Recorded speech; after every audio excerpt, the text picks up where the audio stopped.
सलाम है हमारे क़िबला हाजी हाफिज मोहम्मद ताहिर साहब को। ये भी माशाअल्लाह ये वो हस्ती है, ये वो नाज़िमा है, मैं समझता हूँ जिन्होंने बच्चे बच्चे के दिल में सालारे सहाबा हजरत अबू बकर सिद्दीक रज़ी अल्लाह अन्हु की मोहब्बत दाखिल की। कई कलाम पढ़कर, कई जगहों पर गुफ्तगू फरमाकर, ये ऐसे नात खान हजरात भी अल्लाह तबारक व तआला ने हमें अता फरमाए हैं। अल्लाह इन बुजुर्गों का साया भी हम पर सलामत रखे।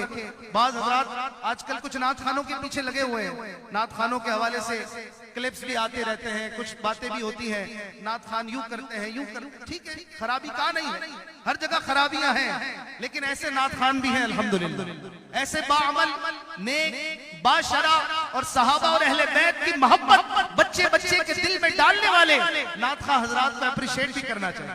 अल्लाह तबारक व तआला इन बुजुर्गों का, इनके वालिद गिरामी का साया, हमारे हाफिज अहसन साहब का साया सलामत रखे।